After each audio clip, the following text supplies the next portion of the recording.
Hello Scorpio friends, I'm Annie Botticelli and welcome to my Scorpio July 2025 astrology horoscope forecast. We've had a very powerful time of outer planets moving into different signs. Jupiter last month, recently Neptune and Saturn, a little further back Pluto, and this month we have Uranus changing signs. So we're going to dive deep into that. Plus we'll also talk about the new moon, the full moon, Mercury retrograde, and how Scorpio may specifically experience that, with my goal being to help you have the best month possible by understanding the energetic rhythms at play so that you can flow with the natural rhythms of the universe. This is for you if Scorpio is your sun sign, your moon sign, your rising sign, or any other Scorpio placement you're listening for. What I'm going to talk about here is part of your astrological picture. And late degree Scorpio friends, very late degree, we'll say the final 7 degrees, so like November 15th birthdays through the rest of the sign and 23 degree Scorpio placements through the rest of the sign. I suggest you additionally listen to my Sagittarius report, as your very late degree friends will benefit from both readings. Okay, so what do we have going on here? I'm going to talk about a few general things to know about the month, and then we'll go into shorter term aspects or transits, influences, and then we'll go to that longer term Uranus change. So one of the first things to know about this month is that it is very astrologically unbusy compared to June. We had almost 30 different aspects in June. The aspects are mathematical connections of meaning between planets, and it makes for a lot of volume from the stars. Talk about this and that throughout the month. So we've got more than half fewer aspects this month. So that's an important thing to know. There are less things going on from that perspective.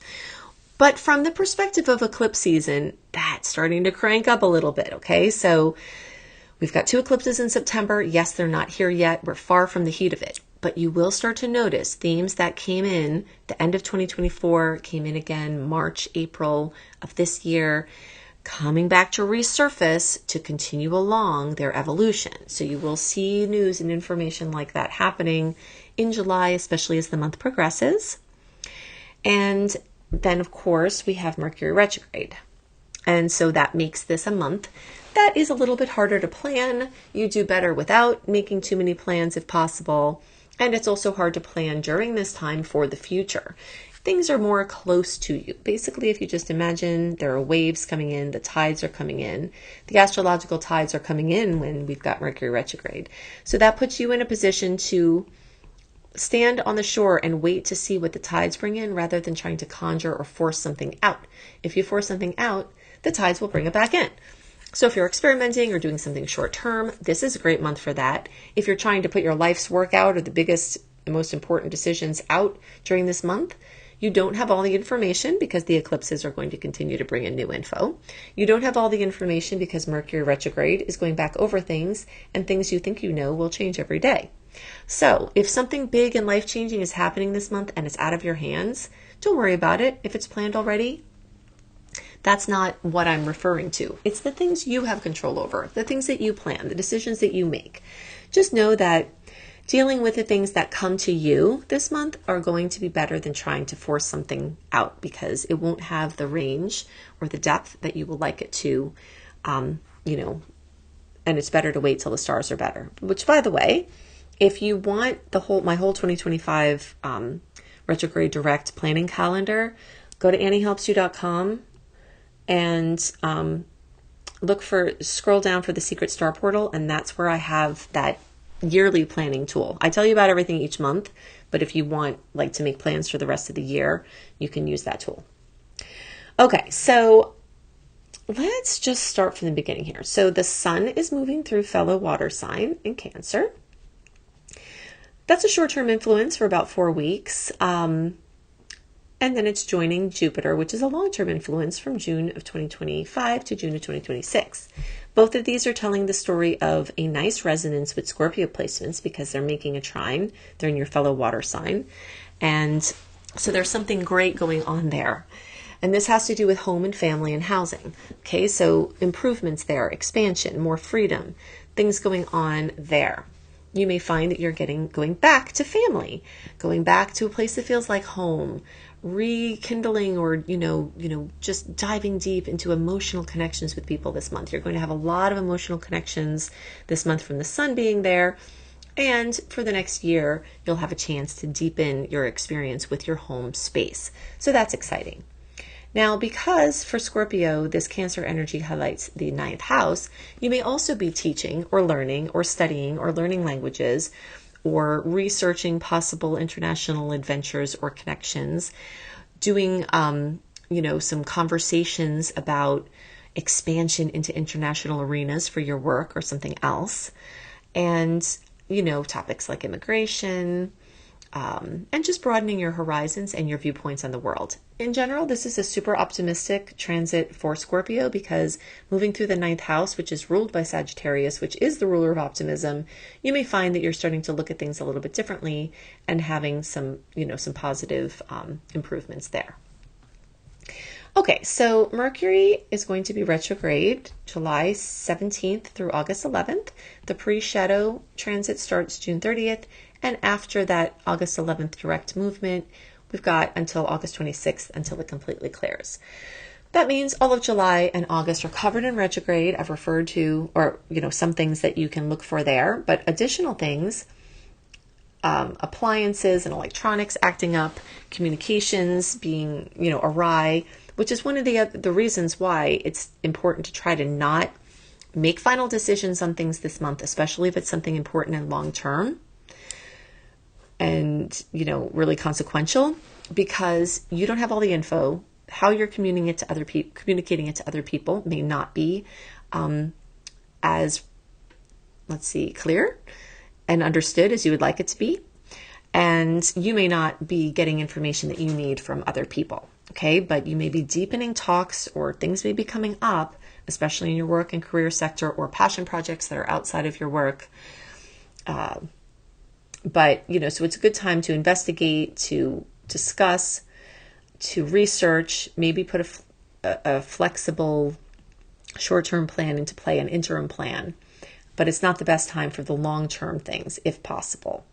But during this time, you'll notice specifically for Scorpio, because of the retrograde, things like career course corrections, where you're on a certain track and now you're rethinking that track. You may rethink your career goals, your leadership role. There may be delays in promotion or visibility, or you may finally have some recognition that has been long awaited come to you. You may be reframing your public voice, how you share on social media. A job position that you have may require you to be a little bit less visible with controversial things that you discuss. You may reframe your public narrative, something like that. You may step back into the spotlight, or you may step out of the spotlight to kind of, change. You may be in a process of changing how you want to do those things, so you may kind of take a break from that. Or if you had been posting a lot in the past, you may return to a prolific expression in those domains. So you might also be asking yourself deep questions like, are you being recognized for who you are? Is how you're showing up in your workspace the way you want to? This Leo energy is very creative, so you may go back to and work on creative projects within your workspace.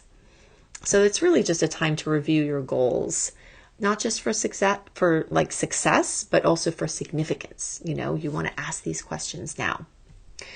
Now, Mars is going to be moving through Virgo, which is going to give you a chance to refine your systems and work more efficiently and smartly. And this could be part of this retrograde process where you see how inefficient actions you have been taking are and how you can get super efficient and put together a plan, not just for work, but with everything in your life for making things just work really well around your house, within your families, within your relationships. Systems are being created, and you may be quite obsessive about those systems at this time because Mars, which is one of your rulers, moving through this placement can make you obsessive about this. So you may be really refining things and putting things in play that will make things much easier for you in the future. You are also going to have Mars moving through the Scorpio 11th house, which has to do with your friendships and your social circles and your groups and team events. So you may be doing something along the lines of expanding networking and things like that. Okay, so Venus is going to move into Gemini, and that's going to highlight your 8th house of your deep Scorpio relationships of money and emotional connections. Venus in that place may bring some extra money to you. Venus in Gemini may make some different options available to you that you then have to review, which then again, it may be a good time to review things like legacy and trusts and things like that. But if you can hold off on making those permanent changes, you might have more clarity here pretty soon. Okay, so let's talk about Uranus moving into Gemini, moving into your 8th house of Scorpio. Uranus hasn't had a sign change for about 7 to 8 years. It hasn't been in Gemini since 1949. So it's kind of a big deal. Uranus is known for bringing upsets or jostling, but can also bring in innovation and breakthroughs. So that space is going to be, affected. Your 8th house of these deep emotional and financial contracts are going to be deeply affected. Sudden changes in things having to do with your money and agreements, with your spouse, with your work, with your family. Equally as likely can bring innovation and new ways of doing things in these arenas. So traditional setups might get some upliftment or some new ways of looking at things. Uranus is very electrifying, so this house of deep transformation and intimacy and psychological power and shared money and death and birth and, rebirth is all going to be affected for a long time. Something you may see from this is explosive inner growth, and you may have been noticing this over recent months, even getting stronger as this official crossover is about to happen. Old fears, subconscious patterns or trauma suddenly coming to the surface to be liberated, and you becoming free of these heavy weights. You may be exploring new healing modalities or going back to things that worked. You may have sudden energetic clearing, sudden new ways of seeing things, unconventional money or relationship expressions, sudden shifts in joint finances, unexpected gains or losses, and overall a process of detaching from material security as your identity is going to be an ongoing thing. We are not our stuff, and we are not how we make money, and that is just a spiritual truth. But the degrees to which you've attached to what that looks like, you may have opportunities over these upcoming years to shift that. There may also be a revolution in intimacy. So, new desires or new interests or new growth or new opportunities, or having your psyche shaken up for you to evolve, and you may also have sudden spiritual insights that come from these placements or this movement. You may also have sudden ideas about how to make things better in your relationship, or sudden relationship karma clearing up. If there's been heaviness in your relationship space, you may suddenly shake that off. So it's just, going to open into a whole new world.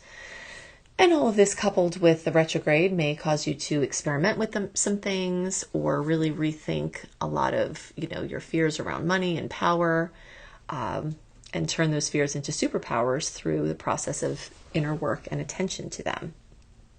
Some other date, July 10th, we've got a full moon at 18 degrees of Capricorn. This fullness, completion, fruition, or drama for Scorpio will be in the 3rd house of vehicles, mobility, communication. And it is in the sign of work and employment, but it's in the house of your expression. So you may complete a project. You may be recognized for something that you've done. You may, have very important conversations with people this month. Of course, remembering that we're in retrograde and our job is to be the earthworm and go back over things over and over to try to get them all nice and clear. And then we've got on July 4th, the days around there, we've got the new moon at 2 degrees of Leo. And that is in the same area where this renegotiation of your place out in the world is happening, where Mercury is doing the retrograde in Leo. The new moon will bring chance for new seeds to be planted. If you're someone that doesn't need to work for a living, or you're retired, or whatever your circumstance is, this can also be your standing out in the world, your public image, how people know you, passion projects. All of those are going to be lit up not only by the retrograde in Mercury and Leo, but also the new moon, and the days are on the 24th.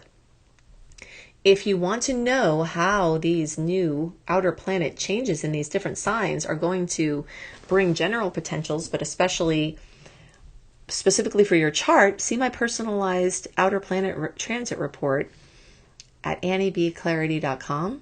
Annie, the letter B, clarity.com, to see my personalized reports. And if you want to learn astrology and you like how I teach, go to beastropro.com, beastropro.com, to see my astrology certification course. If you want more dates besides the ones that I gave you, go to anniehelpsyou.com and sign up for my free VIP newsletter. My weekly newsletter will give you for sure access to any of the content that I create, because some of the places I post are not always reliably notifying you. And you also get my content early. And you can get my monthly written star report. So if you go to anniehelpsyou.com, sign up for the free email newsletter where it says free VIP community, get the welcome letter, and then click on the archive link, which will be clearly indicated. In the search bar, put July 2025 astrology, and that will get you the report for this month with all my favorite dates. We have so many sweet dates this month, more than salty ones for sure. And you can see all of that there. I hope you have a wonderful month, and I'll see you next month. Bye.